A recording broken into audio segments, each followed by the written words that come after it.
Hey, it's Cornette Thompson. Thanks for checking out the podcast here on YouTube. Be sure to hit the subscribe button and the notifications bell. You'll get a notice anytime we upload some new content. And when I'm not asking Bruce, hey, how big was Batista's? Well, you know. One of the things I like to do is help people save money. And if you're watching this video right now and you're in a 30-year loan, man, you're overpaying your single biggest bill and you may not even realize it. I want you to do a little experiment for me. Take your calculator out, multiply your monthly house payment by 360 payments. That's how many payments there are in a 30-year loan. That big scary number, that's your total of payments. You're looking at that number? You know you can do better. Keep more of your own money right now and go to savewithconrad.com. Or maybe you've got credit card debt. Man, it's not a matter of if I can save you money with that. Your average interest rate on a credit card is more than 20%.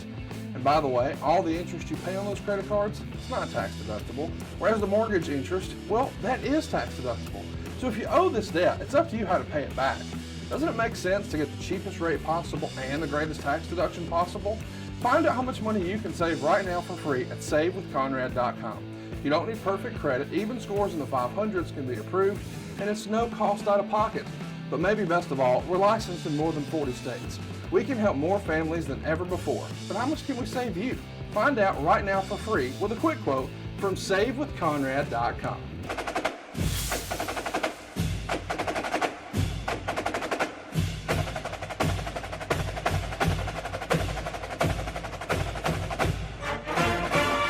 We are broadcasting from the Blue Chew Studios. Try Blue Chew free when you use our promo code JR at checkout.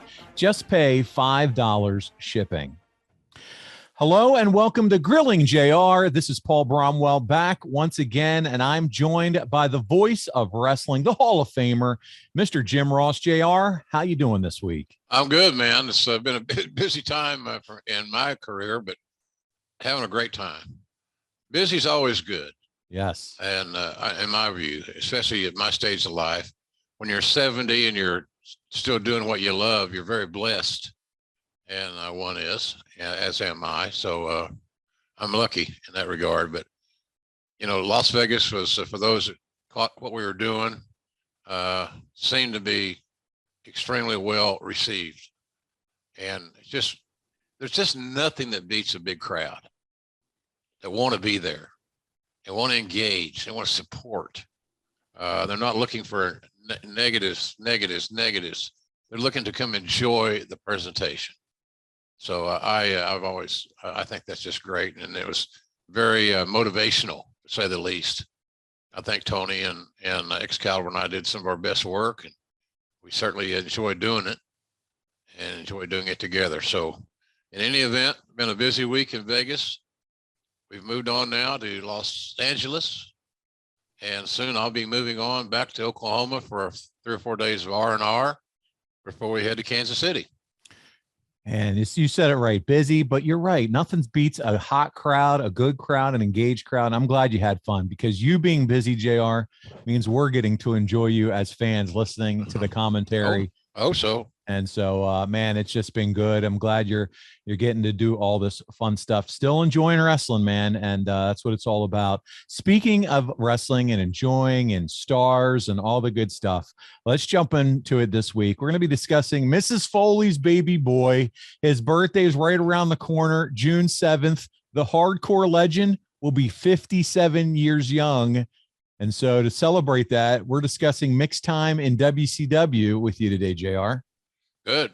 57. I used to have, I had a 57 Chevy at one point in my life. My favorite car, 57 what color? Chevy. It was a dark green, 2-door, 283, 3-speed on a column. Hottest car in school. Do you have any classic cars now? Do you have a collection or anything? No, I don't. Nah. Okay. Well, you never know. Some guys might have something. Too much work. Yeah. But when you maintain 2 households, one in Norman, Oklahoma, and one in Jacksonville Beach, you got to have wheels. So that's my collection. Just there you go. Get me around. And I've never been a real car guy, quite frankly. But in any event, 57 years young for Mick, and a lot of those 57 years I've known him very well. You have. This is just another. We had a lot of fun talking Jake Roberts last week, and your careers woven together throughout the years with Jake. Same thing here, Mick Foley, and we're going to get into this. We're going to talk specifically his days as Cactus in WCW, but man, he really began making a name for himself in world class and in the Continental promotion in the late 80s. And Cactus Jack, or should we say Cactus Jack Manson, you remember that. He made his debut for WCW on December 16th, 1989 on the World Championship Wrestling program. And JR, if you could just share with everybody, our audience here, how you were aware, or first made aware or introduced to Mick Foley, Cactus Jack, before this whole WCW debut. Well, Mick was a darling of the wrestling magazine, so he got a lot of coverage. To his credit, he made himself accessible and a fun interview. I saw most of Mick's early work when I was living in Oklahoma, and they were on cable and out of Dallas, world class. And so I made a point, I think it was on, I want to say Saturday night, 10 to midnight or something like that for a Central Time Zone. I might be wrong, but something along those lines. It was accessible to me and it fit into my schedule. So I tried to catch that as often as I could, because again, we used a lot of those guys over the years from Fritz's office and Fritz von Erich's office in world class. So I was kind of a regular viewer of that product, and I was a fan of Mick's work. I know that early on, when we first started working together, the one thing he wanted to do was to get rid of the Manson aspect of his name. He wasn't a big fan of the Cactus Jack Manson. He may have been when he first started. It may have seemed like it worked. Maybe the promoter liked it, whatever. But he didn't like it. And so that's a little known fun fact. The Manson aspect of Mick's TV persona was not something he embraced. And so we quit using it. Simple. We didn't have a meeting. We didn't have to have a quorum. The talent didn't like it, so let's don't use it. It's not going to make any difference. He's not over yet anyway. He's not clearly established. So if we're going to do it, now's the time to do it. Yeah, that makes sense. And it completely makes sense why you wouldn't want that attached to him as he continues to move up the ranks. So Mick has talked about how you and Jim Cornette really hyped him up to Ric Flair and Kevin Sullivan on his first night there at Center Stage. Do you remember that? Do you remember any of that conversation, how you felt after you first saw him there and talking with Rick and Kevin? Well, Nate and Sully were not as familiar with Mick as Cornette and I. And of course, Cornette and I, being wrestling junkies, couldn't get enough of the product. So consequently, we were watching everything. And then when I lived in Atlanta, I had the luxury of the late Joe Pedicino's wrestling block.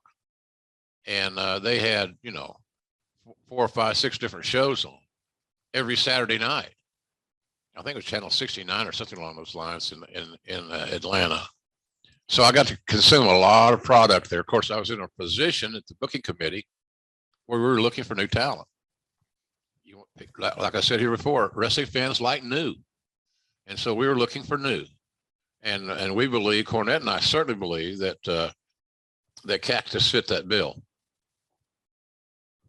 Yeah, no, that's fun. Joe Pedicino knows. I remember Joe Pedicino, so that's a fun name from the wrestling past. But Mick leaves a big impression here in his first appearance. It's he and Rick Fargo. They lose to the Steiners, and after the match, Cactus and Fargo would fight with each other, and Cactus leaves him laying with his signature running elbow from the apron to the floor.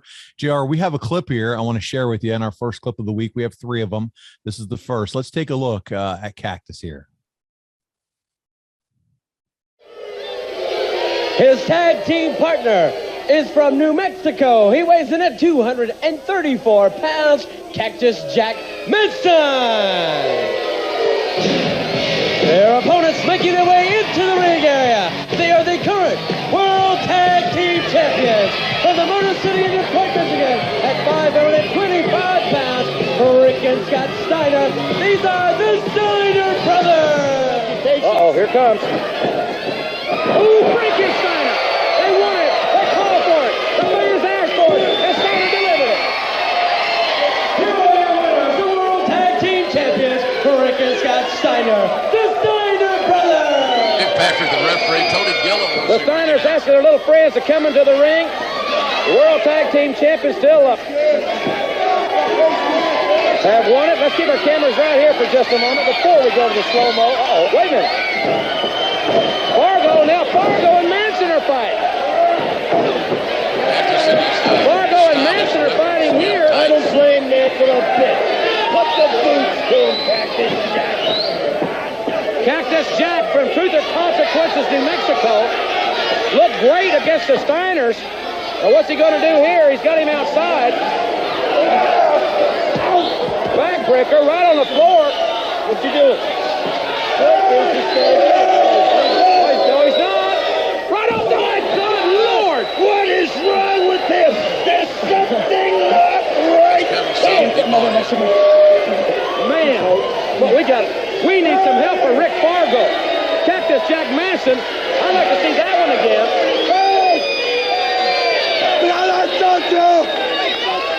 Well, Truth or Consequences, New Mexico's representative just did something breathtaking. Look at this, Kevin. He jumps From the apron. 12 feet in the air onto the cement floor with an elbow. What I said before, there's something definitely wrong with this cat. We'll hear more from Cactus Jack fans, but when we come back. 12 feet in the air. I measured it just now. 12 feet. No, but man, that doesn't feel good on the old hip. No. He didn't land on the pad either. He extended years it. of doing that didn't do Mick any favors, quite frankly, but it made him stand out. He found something as simple as that. It's not simple. It's simple to execute. Yes. But it's not simple to survive. Flair bought into Mick. Seemed, best I recall, Sullivan certainly did. And Cornette and I were big boosters. And so that's how Mick ended up getting a job. That, we thought he had something. And I've been in that corner and of that sentiment for decades now. And dude, this is exactly what he would always do. This was an early trait of Mick. He would leave his partner laying after the matches, but this was something unique and different. To your point, it was new, and it got him over with the audience. To your point, Yeah. The thing about Mick, as a writer, as a babyface, as a heel, he always connected with his audience, because him being a lifelong fan and having his quote unquote dream job was something that he really embraced. So his ability to connect with the audience was extraordinary.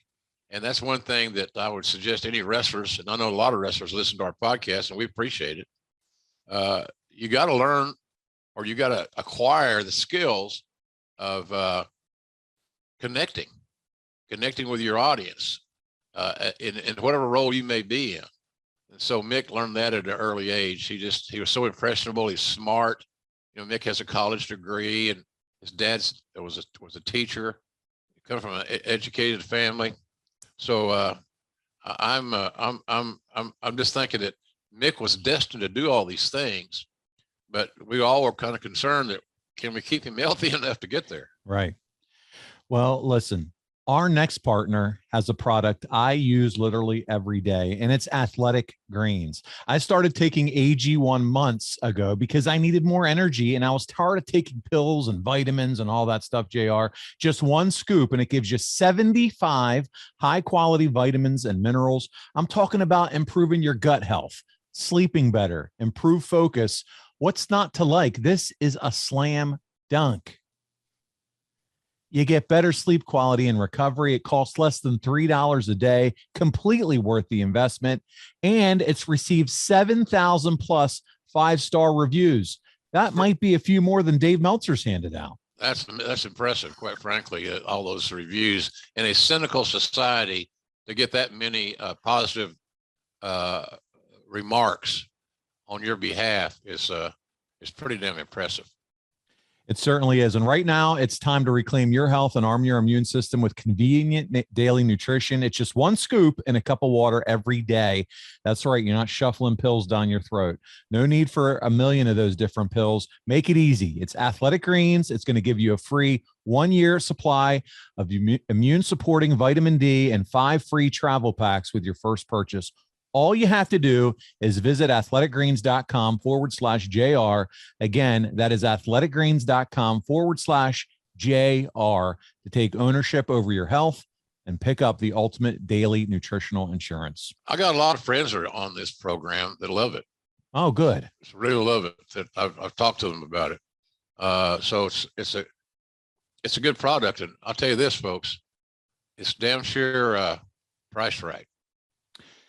There you go. So you heard it from JR himself. Try it out right now. Again, use that promo code JR, athleticgreens.com/JR. Well, JR, Mick and Kevin Sullivan, speaking of Sully, as you would say, would even join up with Buzz Sawyer, and they would call themselves Sullivan's Slaughterhouse. Boy, what a trio. But great for Cactus because, as you said, he's under that learning tree, especially of having Kevin Sullivan in his corner, right? Yeah, well, Sully's a great psychologist, booker, creator, content. And Mick was still very young at that time, very impressionable. So I thought he was on the right limb of the learning tree, quite frankly, with Kevin. They got along well. Like any other creative entity, they don't always agree, but they always agreed that they're traveling in the right direction and that they're doing this because of what they believe in and as far as the product was concerned. Sully is old school as hell, and Mick was too, to a very large degree. Bam Bam Bigelow would end up replacing Kevin Sullivan in that group. So I'm sorry, Sawyer in that group. So you have Bam Bam, you have Sullivan, and you have Mick Foley. Man, what a group of talented individuals at that time. Yeah, it was a great collection of heels and guys that were hungry. I don't think anybody in that group was hungrier than Mick. Mick was very motivated to be a success, take better care of his family, better than the normal wrestling lot. So he was very, very motivated, was Mick. But he's always been that way. Even when he made it, when he was quote unquote over in his WWF years, he still worked like he was broke. And that's one thing a lot of guys used to laugh about that. Foley's taking these bumps like he's broke. That's just his style. Even when he was making big money and he had big money, he wrestled like this was almost like an audition every time out, which I found to be really admirable, quite frankly. And I gotta say right here too, man, what a great writer he has become. He's written a few great best-selling books. Yeah. One of the first wrestling books I wrote was his Have a Nice Day, man. It's so well written. So, for a guy that's taken so much abuse, even to the head, so well spoken, well written. The strongest argument that I ever got in with Mick, which was a mile shouting match, which is totally unlike him and me, was in my office in Stanford, and I was called there to meet with the lawyer, our lawyer, Ed Kaufmann at the time, chief legal counsel for WWE, and to give Mick his check and to go over the contract, because the book deals are complicated, and they have there's a lot of cooks in the kitchen. So in other words, a lot of people will get some of your money. And if you don't read the contract and you're shocked by how the distribution was done, it can be startling. And it startled Mick.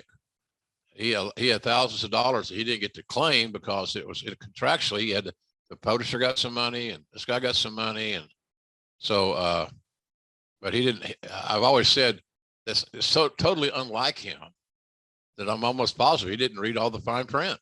And it wasn't fine print. It was a typical deal for publishing. Yeah. Oh, they screwed Mick. No, it's a typical publishing template, and he just didn't read all of it. And when he got the bad news, it totally shocked him that there's a lot of money left on the table, so to speak. So that's the only time we've ever had a crossword, quite frankly. And then we got it all straightened out. He just had to go back and understand the contract, and I guess it worked out okay, Paul, because he kept writing books. Well, I'm sure when he got that news about the first book, he had suffered from a few sleepless nights. But I'm here to talk about how you can make sure you don't suffer from any sleepless nights, and that's with Chili Sleep. Great transition there, JR. Chili Sleep makes customizable, climate-controlled sleep solutions that help improve your entire well-being. And right around this time period right now, JR, they are doing something special around this Memorial Day time frame, and that's they're working with veterans organizations to support our heroes' sleep and recovery too. What an outstanding organization and company Chili Sleep is, JR. Oh, it is. Absolutely. And what a great cause to help the veterans. They come home from all these deployments, and you know they don't have their same sleeping habits they did when they were younger. It's impossible.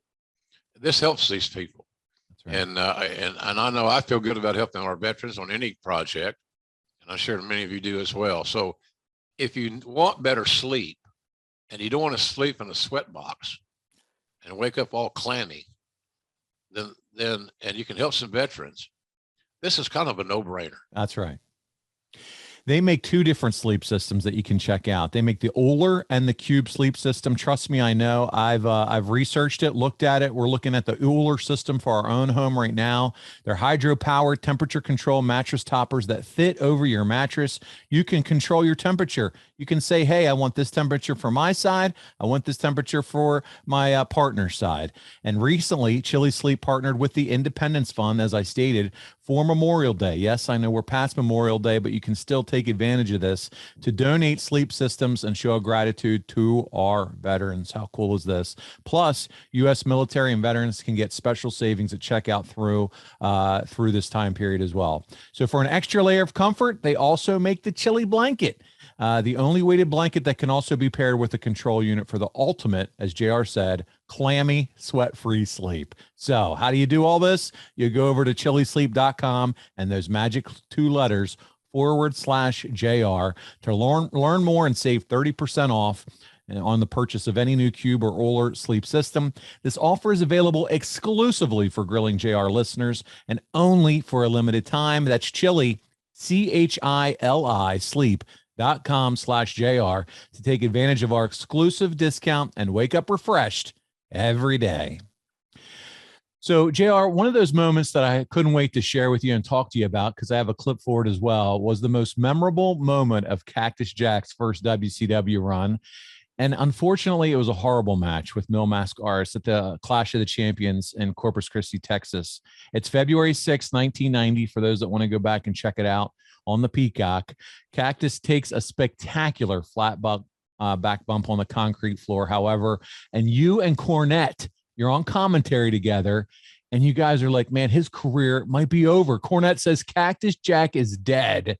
So here we go. Let's watch the clip, and then we'll get into this a little bit. Let's check it out together. Right over the top. Cactus Jack, a man of rare intelligence. Very rare when he shows any. Cactus Jack is going off after Gary Capetta, the world's most dangerous announcer. Run him right out of his... Wait a minute!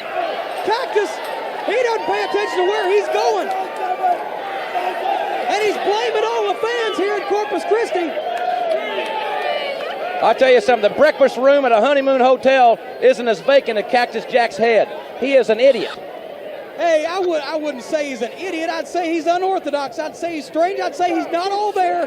But he's definitely not an idiot. I mean, when you got guys like the Steiners, Rick Steiner stayed up all night one time studying for a urine test. Now, that's stupid.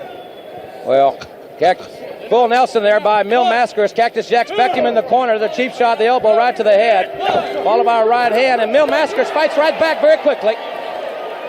And Cactus is staggering. He looks a little more goofy than usual.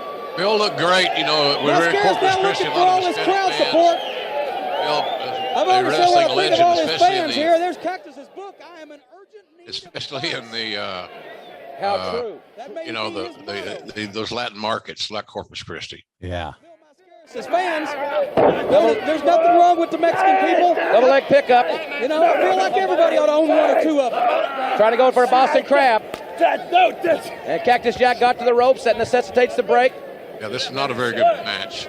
Bill had kind of lost his edge. And, you know, he had paid his dues. My God, he probably was 50 years old when this match took place. Had to be. Always looked great. And there's a cheap shot downstairs, a kick right to the midsection. Follows it up with a big right hand to the back of the head. Cactus Jack doesn't have the best win-loss record in the NWA. You know why I think that is, Jim? He's just like a guy like Dr. Death. He needs guidance. He has all the skills and all the ability. Cactus Jack just needs somebody to tell him which direction to go in. Right now, Mascara's out on the floor. Hey, Cactus Jack could be setting him up for that big elbow. We've seen him do it before. The elbow right off the apron of the ring. He's setting him up for it, but Mascara's doesn't look stunned. Wait, Mascara's getting back in the ring. Cactus Jack doesn't know he's there. What in the world? Oh, God, right on the concrete. Oh, no. Right on the back of his head on the concrete. Cactus Jack is dead. He's done it this time. I've never seen anything like that. His head just smacked that concrete. He was away from the mats. That's a concrete floor, fans. He went 10 feet out onto the concrete. No human being could get back up after that. But he's doing it. There was no mats there. He fell right on the back of his head on the concrete. Masker suplexed him back in the ring. And now the man of 1,000 masks will go up to the top. Will his high-risk move pay off? Cactus Jack is in la-la land. High crossbody off the top. Now Maskers is going to pin Cactus Jack. The winner of the match, Mil Mascaras. I think there's no doubt, Jim, that the fall from the ring apron is what stunned Cactus. I can't believe that any human being could get back in the ring after that fall. It was only a formality for Mascaras to come off the top rope. All right, JR. First of all, let's talk about that bump. I mean, that sickening thud, as you would say. He had to do one, man. He couldn't keep it out of his system. He was compelled, his DNA, all that stuff. He was going to get that damn spot in come hell or high water, and he did. And it made the match, quite honestly. Yes. So it's tough to try to talk and toning it down a little bit when some of the things they do along these lines, such high risk, are so good. It's one of those moments where the guy that lost the match ends up getting over more because of a spot like that. Well, I've heard it said, over the years, it's just kind of wrestling lore. You can go over or you can get over. You can win or you can get over. And I can assure you that getting over is much more important than going over. So, but I thought the match was just average. Mill was didn't have his working shoes on that night, apparently, but, yeah, I think you were saying too, while the clip was playing, you think they obviously brought him in. You're in Corpus Christi, so there's a lot of, there's a big audience for that. Yeah, we want to sell tickets. Sure. And we thought Mill, being a wrestling legend, especially in the Hispanic community, would help us there. And I think he probably did. I don't remember it that well, but I'm sure he helped us a little bit. But we were a little bit past, Paul, the era of Mill being at his hottest, and because this match with the Cactus was cold. There was no angle, big angle, long-term angle leading into it. So it was a little bit of a unique scenario there. So I want to get into Ric Flair a little bit here because he's booking during this time. And Mick has said Flair didn't really show much of a liking to his work, telling him you'll be in a wheelchair by the time you're 30 years old, Mick. Was Flair, in your mind, too much of a traditionalist to get this character? Or is Flair right in thinking, hey, Cactus, you're already just giving your body way too much abuse? Well, I think that Nate's had a good point. Moderation. And keep those moves, if you're going to do them, and Mick's going to do them, then lessen the amount of them and keep them special. So the ones that the audience sees are keepers, and it's not overdone. I said this a lot in talking to talents about timing and the pacing of a match. If you are wrestling faster than the audience can process what you are doing, you got to slow down a little bit.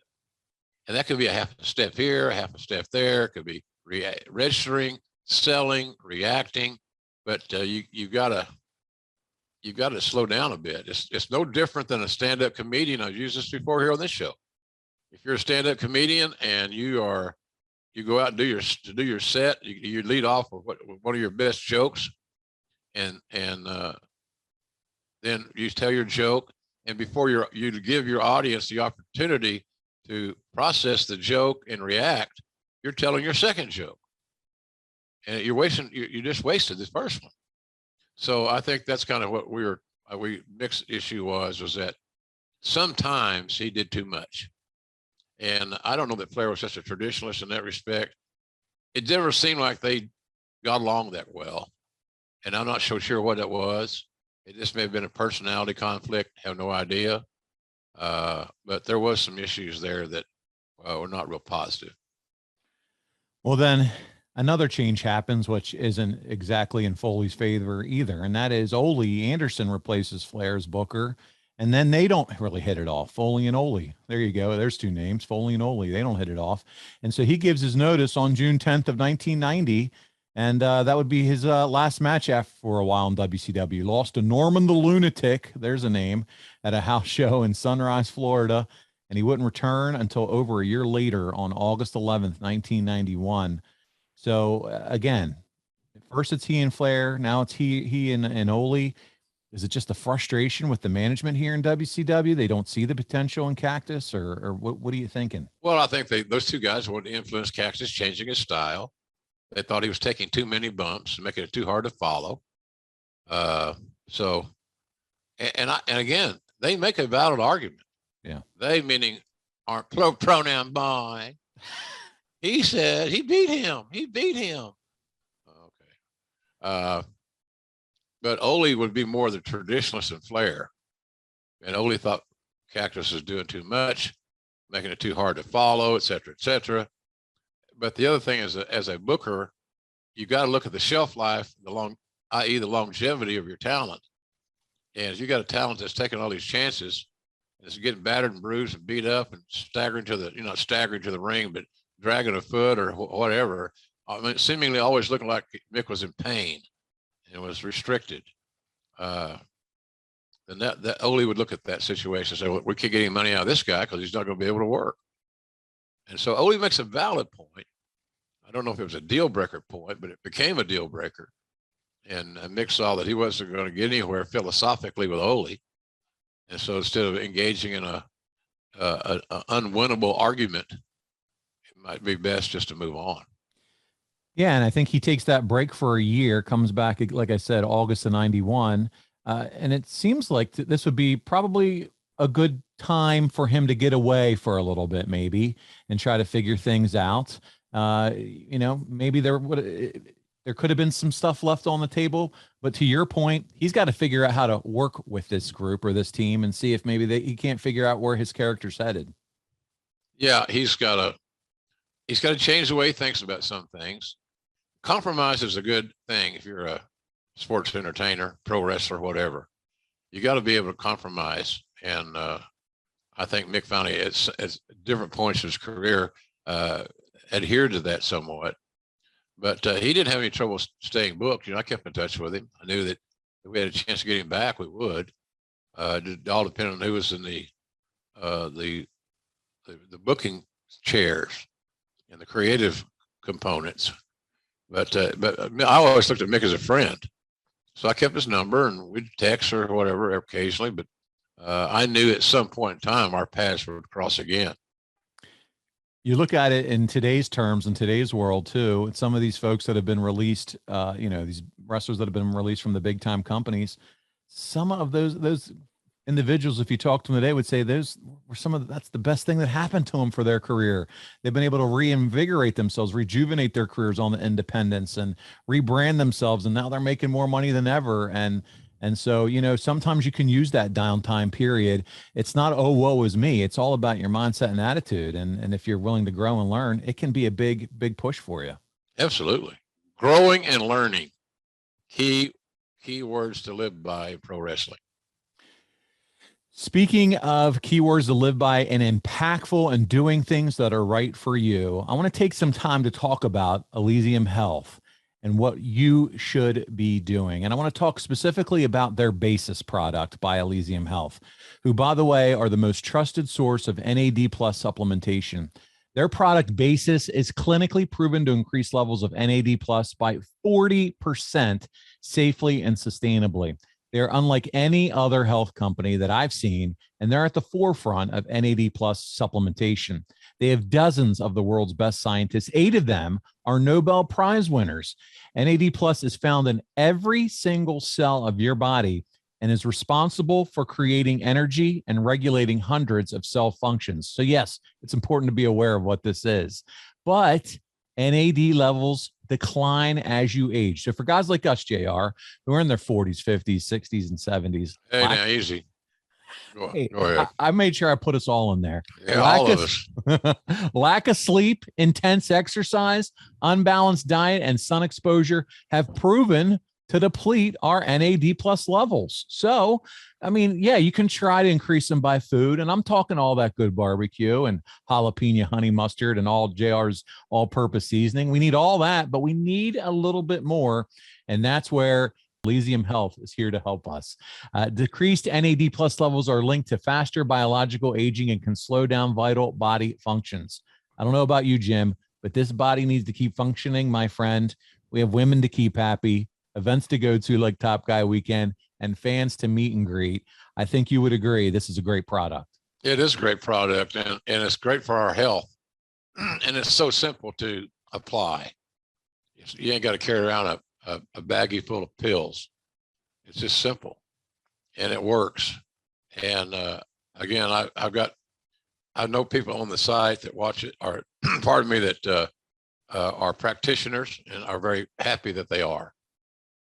So go to trybasis.com/JR. This is how you do it. And enter code JR at checkout to save 10% off of Basis prepaid plans, as well as other Elysium Health supplements. That's trybasis.com/JR and use code JR at checkout to save 10%. And thank you, Elysium Health, for sponsoring this episode. Hey, folks, it's time to take your podcast game to the next level. And you certainly want to get your almighty push. My God, we have to have a push, right? We'll get that over to adfreeshows.com. Now, I'm telling you, if you're a fan of Grilling JR, adfreeshows.com has the entire episode library, and it's got no ads, 0 ads, zilch, none. Ad-free and on video starting at just $9. Did you hear what I said? $9. You spend more than that at Starbucks, for God's sakes. 2 mornings. If that's not all, folks, we've got tons of bonus content, including my after-hours roundtable, where drinking was involved with Eric and Tony. You simply will not find a better value in all of wrestling. Hey, look, don't make me go red ass, because by God, you know I will. Hurry over to adfreeshows.com right now and sign up. And I thank you.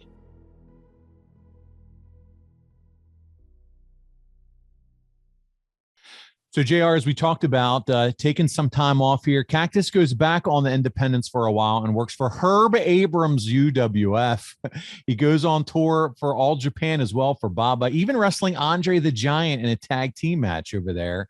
And were you staying in contact with Mick during this time? Yeah. You know, casually, not every week, but casually, because again, as I said earlier, I knew our paths would cross again.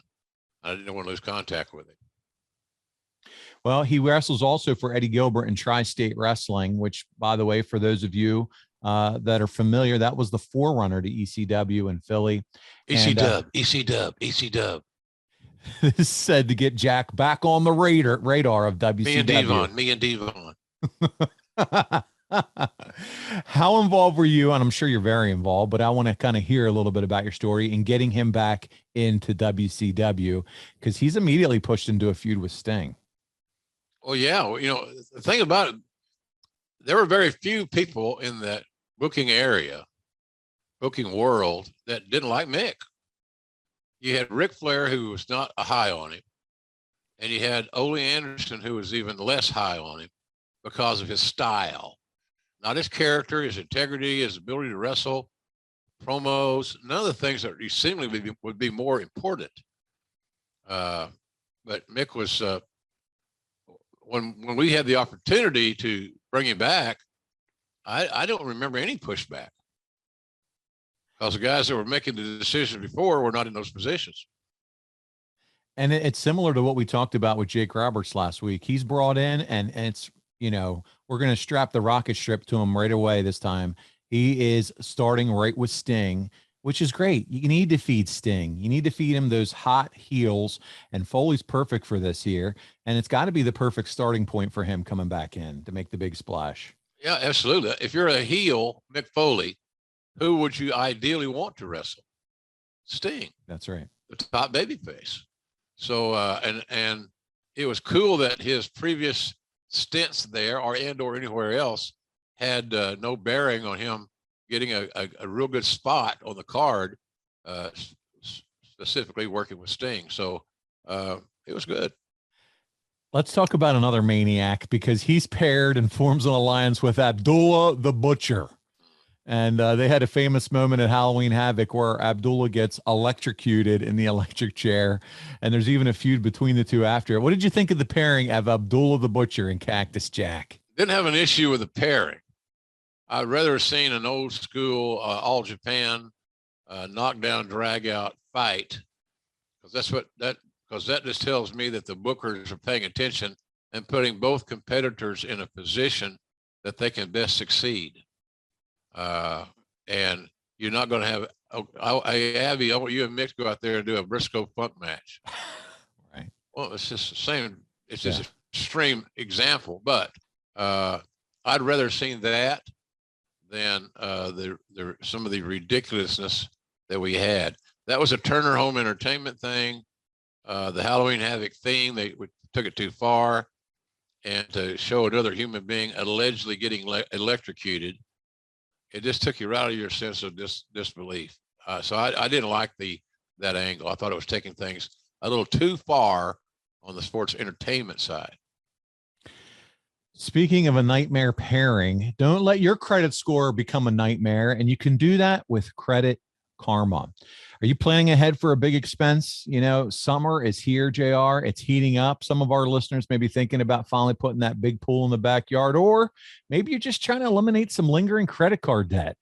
Well, Credit Karma can help you look for that low interest personal loan that could save you money while you pay off your purchase. Credit Karma uses your credit data to find loan offers that are personalized for you, so you can have a better idea of what loan amount you can get approved for. That's perfect. They'll even show you your chances of approval, so you can choose between loan offers that you're more likely to get approved for and apply with more confidence. Credit Karma compares loan offers, and it's 100% free for you. It won't affect your credit score, and you can save money. So apply with more confidence today. Head over to creditkarma.com/loan offers to see your personalized offers and find the right loan for you. That's creditkarma.com/loan offers. So JR, we move into 1992, and Cactus and Sting would have an absolute show stealer of a match at Beach Blast 92. It's Falls Count Anywhere, and this is a show that you're going to cover here in future in the next couple of weeks in detail. So I don't want to steal too much thunder for that. But is Cactus up there for you as one of Sting's top opponents? Oh yeah, yeah. And they had respect for each other, which you got to have, I think. You don't have to like somebody to have a great wrestling program with them. You don't need to exchange those Christmas cards or those holiday cards or anything along those lines, things that are normal. But you got to respect your adversary, because he's got your life in his hands. You damn sure better respect him. This is not leapfrog, drop down, headlock. You know, this is gets to be some serious stuff that's hard to execute. So I would say that, I mean, Mick had a lot of great, especially in WWF, WWE. Oh, yeah. He has some tremendous opponents, but certainly looking at the wide scope of things, Sting's rivalry, if you will, with Mick was extraordinary, just really, really good. They liked each other, Paul. You don't have to, as I said, but you got to respect each other, and they damn sure respected each other. And Sting was a willing participant to go along with some of the things that Mick was doing, even though most of the hurt was on Mick's side. So I got to ask JR, was it prior to this, during this feud, or sometime in the future, maybe into the WWF, WWE days, that you realized this guy is world champion material? I don't know where it was along the way. I don't know the date or things like that, being facetious here somewhat. but it is in that era that he started really turning heads, having really solid matches with various opponents. I mean, you go from Abdullah to Sting, and you pull it off somehow. They have nothing in common. So you got to be flexible, and you got to be, somebody that's got skills. And we saw over and over again that Mick had great skills because he's working with guys that had hugely different styles. So, but along the way, Mick always had the ability to cut a great promo. I think he got better at it as time went on. At least that's all of our dreams, is that we want to get better at what we do. If you're in the broadcasting or any kind of performance art, you want to get better at it. That's right. And I think Mick got better at it as he went along, and he could probably still roll out there right now and cut as good a promo as anybody in the business. Now you hit it nail on the head there. Jake Roberts joins the fold, which we discussed last week a little about him, but he and Cactus would form an alliance around this period. And to your point, this is also the period where we start to see him really shine with those promos. And it sounds like you were enjoying his style of promos. I mean, for a character, he was able to get into character. What were you thinking as he was delivering? Because we're going to watch a clip here in a minute of you on the mic with Cactus Jack. It's fun. But I think that I think the thing about it is that Mick was a great storyteller bell to bell. I think we've established that. I think most fans will agree with that. Was his style at times extreme? Yes. But nonetheless, he was always a great storyteller in the ring. The great stars are able to take that skill set, that level of a skill set, transfer it from the physical bell to bell to a promo scenario. And Mick, so some guys game a lower one or the other. Mick stayed level, both really, really good. But his promo abilities was just, I don't remember him doing bad promos. I really don't. Well, speaking of memories, we're going to bring back a memory for you here, JR. It's you, it's Cactus Jack, and you're together, and let's check it out together. Cactus Jack, who has a world title match signed live in prime time here on TBS. It'll be at the Clash of the Champions on Wednesday, September the 2nd. I have a question for you. Have you seen Big Van Vader lately? Certainly have. He's eating people up. One at a time, two at a time. It doesn't seem to matter. He's an instrument of destruction, and people are being hurt. And I like that. So in my mind, September 2nd, I'm training for a match with Big Van Vader. But Ron Simmons, if you are still champion, and those are the two biggest letters in the English language for you, if you're still the holder of the world's heavyweight champion, then it'll be a battered and beaten Ron Simmons that I'll be taking on. And I like that too, because it brings about to my mind, Ron, and I want you to listen. The last time we met not too long ago, things got out of hand, and it was a power slam on the concrete that put an end to that match. Can you imagine the impact? Well, Ron Simmons, you don't have to imagine because you were there. You saw the blood spill out of my mouth, didn't you, Ron? And you saw the fans look in shocked silence. But then you looked down, you saw something else you weren't counting on. You saw Cactus Jack smile. And you wondered, like everybody else, and like you have, and like wrestling fans have asked themselves for years, what am I still doing alive? How am I still walking? Well, destiny is not finished with Cactus Jack. Big Van Vader, Ron Simmons, it doesn't matter. September 2nd, the Clash of the Champions, neither one of you ought to count on walking out with that championship belt. In fact, neither one of you ought to count on walking out at all. Bang, bang. All right, ladies and gentlemen, let's go back up to rhubarb. What a nice haircut I had. You did, and you even had the little scarf in your suit. Oh, you were looking dapper. I styled and profiled it, big time TBS, national television. Nick said that he just told a great story. He did.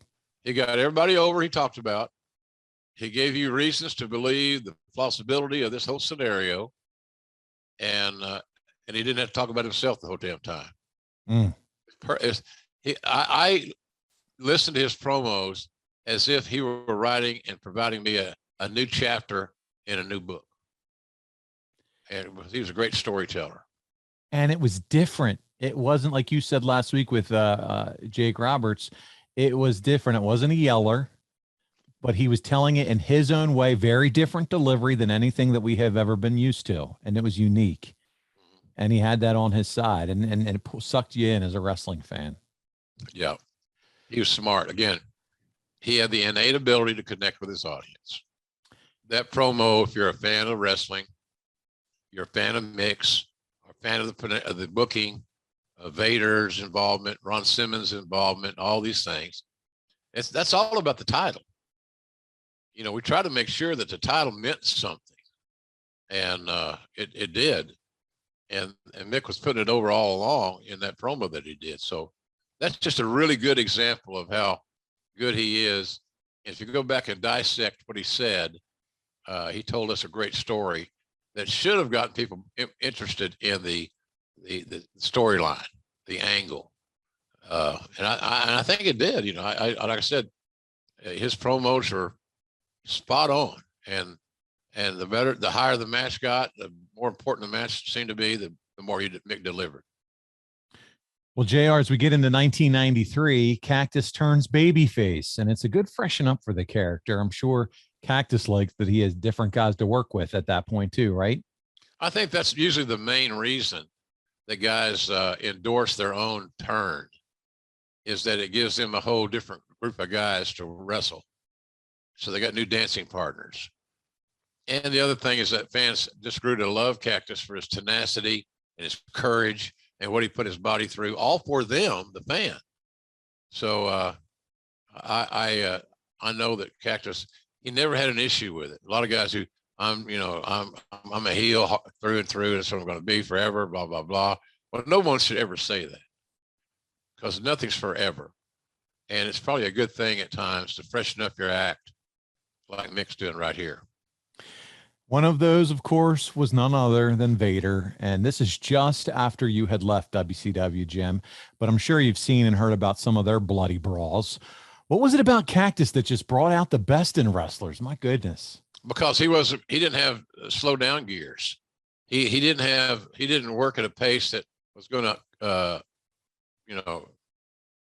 make you feel you had to slow down, or you're out of your game, you're out of your league, whatever it was. They knew that Mick would bring it, and that he would be physical, and that the pace of the match would be much more indicative for a smaller wrestler than a 300-pounder.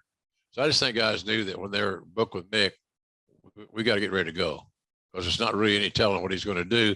And again, most guys in that era weren't sitting around all afternoon in a isolated spot in the arena and going over every spot in your match. They just weren't. And I'm not knocking everybody that does that, because that's just the way of the world now. It's changed. And I'm not the guy to step in and say, I'm going to change the wrestling world. Well, that's just stupid. It's not going to be changed. If it is, it's going to be changed at a very small pace. And but if you're going to be booked with Foley, you better bring your business, bring your lunch, as Daddy would say. Mm-hmm. You'll be there a while. Well, it's a year later, and he loses half of his freaking ear wrestling Vader in Germany. Everybody knows this story. What do you remember of it? And how do you remember hearing about it? Were you talking to Cactus or Mick at this time? Talk to us about that time. I think I heard about that through somebody that was there. I can't recall, maybe an agent or referee or somebody like that. You know, the spot is not new. The spot has been around forever. But a lot of guys just didn't want to screw with it, because the ropes of those cables are very tense, is a double entendre, I guess. But it's just hard to fathom how hard that bump is to pull off without killing yourself or tearing half your ear off. That's what happened there. And there was so much footage of it too, got out there real quick. If it had been in today's internet online world, it would have been even bigger. But because the ear was bouncing around in a ring, somebody got it, put it in their pocket. I think maybe Gary Capetta might have done that. I'm not sure. But that was, Mick taking it one step too far and trying one thing he shouldn't have tried on that particular night, even though it was not a novel, brand new deal. He felt like it fit into the match. And I always thought that Mick brought out the best in Leon Vader. I really did. Because Leon didn't expect that match to be pretty, and it wasn't going to be pretty. but it was going to be unpredictable, and it was going to be physical, and it was going to make you watch. And I think that's the key thing. Were you keeping in contact? I know you're busy. You're working for WWF at the time, but did you keep in contact at all with Mick around this time period? You still a keep text here and there. Yeah. We wrestling people are strange. You know, I'll see guys coming up at StarCast or whatever it may be, and it's amazing that we generally talk about the last time we talked, and then we wonder, why have we waited so long? It's just the nature of that beast in that world. It's not known for its warm and fuzzies, and but yeah, I would text him and keep in touch that way. Just let him know I was thinking about him, and I hope he was doing all right. You mentioned it, StarCast, and it is happening again this year. You'll see Mick there. Mick's going to be there. So there you go. I think he's doing a live stage show this year at StarCast. So should be great. Connie's putting on another big time event, so it ought to be fun. Big time Connie. Big time Connie. That's what we're calling him now. JR, one thing Mick was always good at was saving money and taking care of his family. And I guarantee he's all set up with life insurance. Yes. It's time to tell you again about something I'm super passionate about, and that's protecting your family. This is a life insurance ad for GoliathLife.com, but to me, this is really about peace of mind. Think about insurance for a second. We all have medical and auto insurance, yet we never even know if we're going to have a need for it. But I got to let you in on a little secret. You need life insurance. We're all going to die. Now, as you let that reality sink in, think about what would happen if your family stopped having your income tomorrow. If you don't have a plan for that, you need to visit GoliathLife.com, and I mean right now. Listen, I've lost 2 friends in their 40s in the last year and a half, and I don't even want to think about what their families would be going through had they not had life insurance. If you don't have it, get it. Protect your family, and I suggest you go to GoliathLife.com because they made the process of getting affordable life insurance super easy. GoliathLife.com streamlines the life insurance process by allowing you to get quotes from more than 20 carriers within minutes, and you'll pick your terms and payments to fit your budget. You pick your price, you start the online application immediately, and even schedule the medical exam to come to you. I've done it. They send someone to my office. I skip the phone calls, the paperwork, and the crazy invasive conversations. GoliathLife.com makes buying life insurance simple. That's the key word. No hidden fees, no upsells, no hassle. Hell, not even a phone call. GoliathLife.com is life insurance in your hands on your time. And you can get multiple quick quotes right now from the comfort of your own home and begin your application in a few easy clicks right now at GoliathLife.com. I've had a life insurance policy in effect for 50 years. I've had, because I realized early on that certain things that I was not as good at as guys I knew, like insurance, life insurance especially, because you don't want to leave your family high and dry. That's kind of what we're saying here. Absolutely. If you're that irresponsible that you can't, well, I can't, you have an excuse. Generally, the excuses are finances. I can't afford life insurance. Well, then, buddy, you better go back and reevaluate your financial plan. So I had a friend of mine who was in an insurance business. He got me a real affordable little policy. I was in my early 20s. And so I just stuck with it. And it's worth a lot of money now. My policy, the kind of policy I have. But the good thing is that I've known all along that if something happened to me, my family's not going to go without. I've got you covered. I got your back. And if you want to have your family's back, there's just, when you stop and think about it, it's almost embarrassing that if you don't take care of this matter.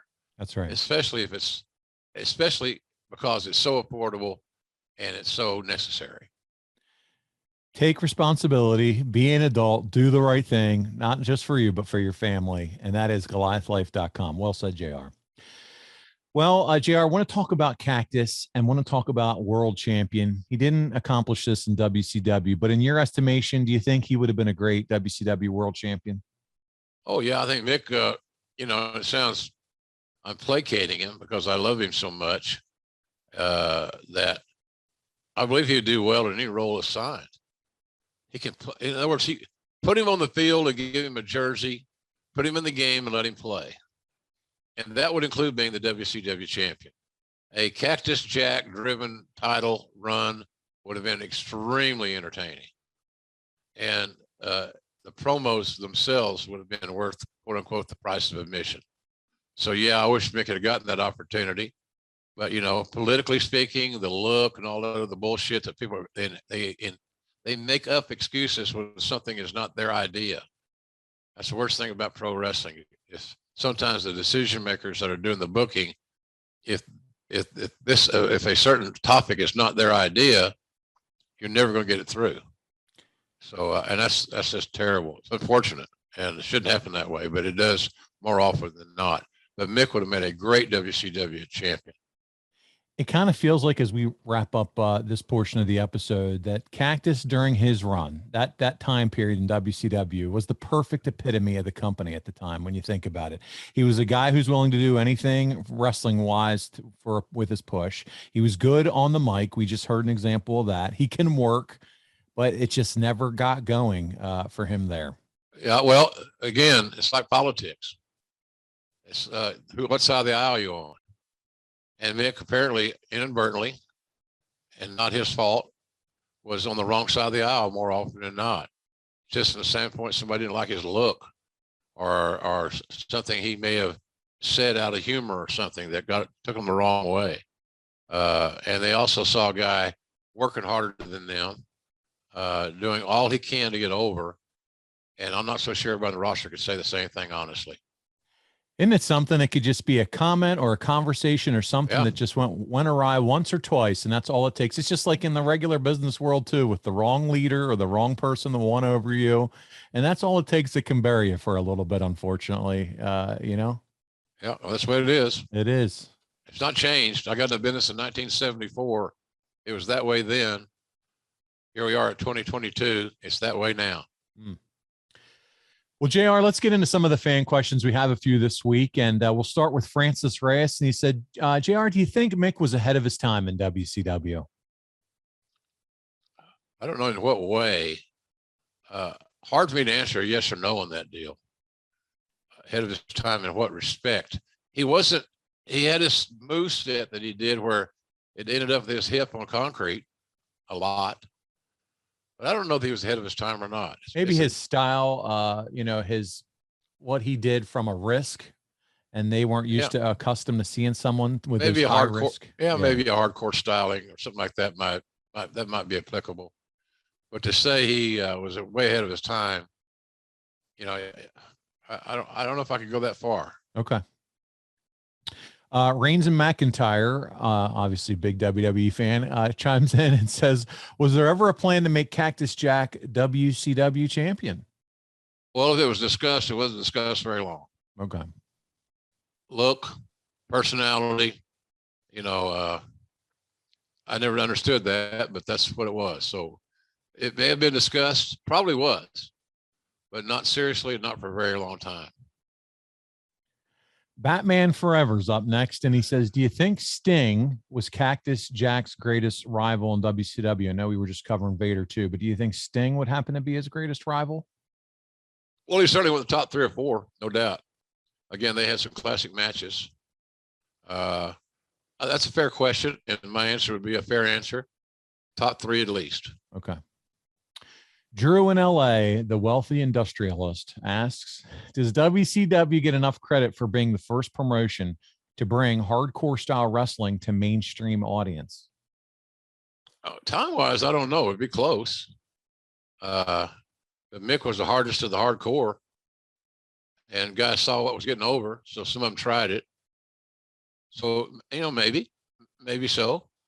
But we weren't the only one doing it. I mean, ECW was doing it and doing crazy things. You know, me and Devon, no, I'm kidding.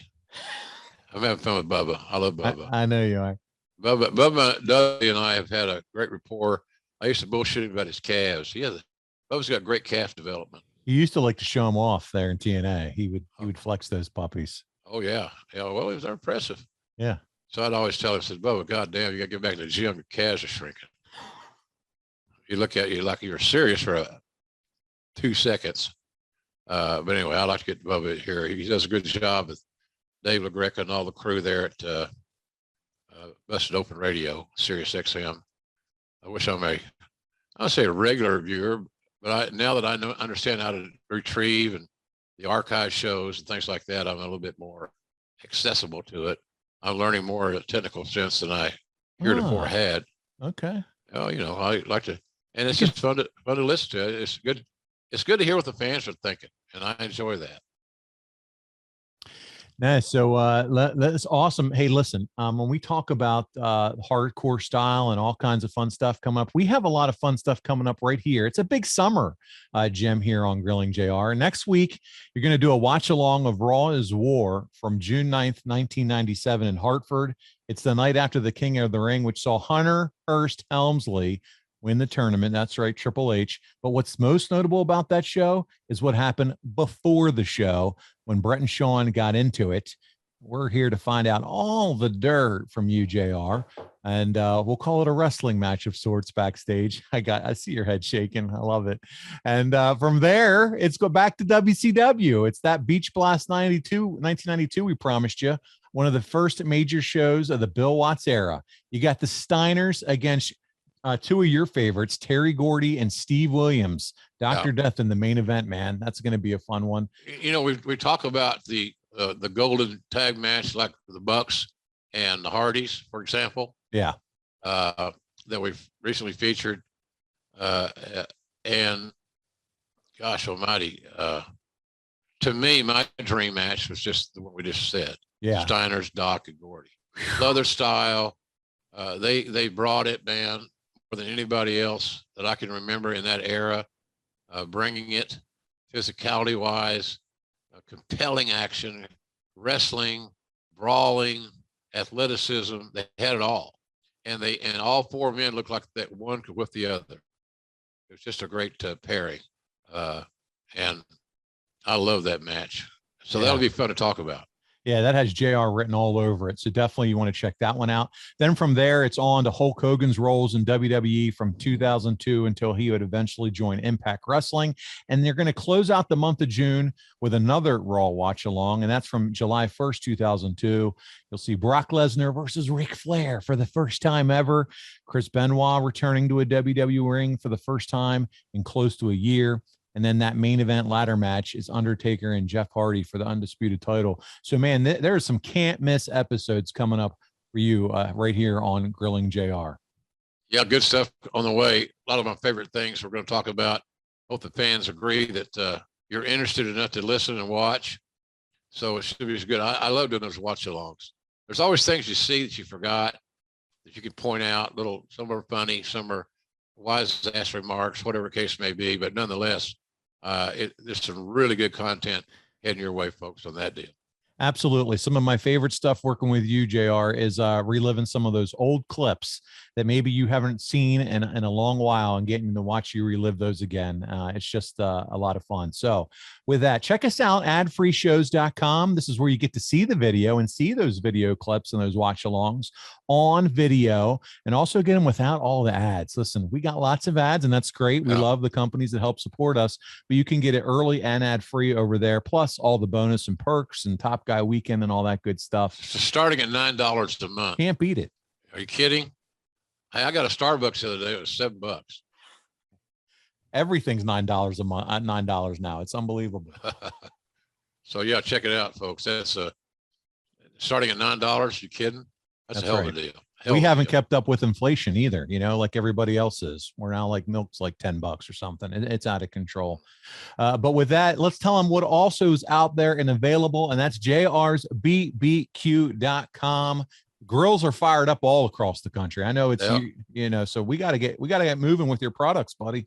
When I get into Oklahoma in a few days for a little R&R after these California and Vegas trips and so forth, you can bet your ass that I'll be under my outdoor kitchen grilling at least once a day. And I cook breakfast on my grill. I use my all-purpose seasoning for eggs, all those type things, seasoned bacon or ham. You do sausage like kielbasa or anything? Yeah, like that? yeah, Oh of yeah. course. Yeah, a lot of protein. Nice.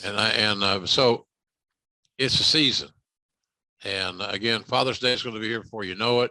That's right. Good opportunity to get you some nice, unique gifts for the wrestling fan in your family. And if you're a guy listening right now and you want a suggestion for your significant other, why don't you just tell them? Why don't you take the load off the decision making and go, where am I going to shop? He's so hard to buy for, or she's so hard to buy for, whatever the case is, and check it out. A lot of different packages, different assortments that you can get. We're still signing a lot of books, personalizing them. That's kind of cool. So jrsbbq.com. The store never sleeps, and it costs nothing to look. Check it out. This is the perfect time to get ahead of your supply. The beginning of summer, take care of you for the rest of the summer and into the fall months with all that good stuff. JR, I envision you, your outdoor kitchen, pool is open. Man, It just sounds like a great time, buddy. Yeah, I got that Arn Anderson philosophy going. My fat looks better brown than white. That'll always be there. That's right. I believe in that one. But yeah, it's I got a big 50-inch TV out there. Our friends come over and we watch ball games or whatever the case, especially during football season. And I got a Coke machine, old school, legit Coke machine, all decked out in OU stuff, Oklahoma University awesome. Things. So I got a real cool little backyard set up, and that's awesome. I just don't get to use it often enough. But now that the weather's what the weather is, the COVID issues are what they are, better. I'm really happy to be able to spend some more time back there, and we'll be spending more time in Oklahoma as time goes forward. So that's always good to be home. Can't beat being home. There you go. Sounds great. Well, JR, thank you for letting me be part of you here on this show, your home, Grilling JR, this week, covering all things Cactus Jack WCW. And on behalf of the voice of wrestling, Mr. Jim Ross, this is Paul Bromwell. We'll see you right back here again next week on Grilling JR. We appreciate you guys very much. Never forget that. And we appreciate you watching us every week, telling your friends about our show. And as they say on, I think it's on, is it Pardon the Interruption? We'll do better next time. PTI.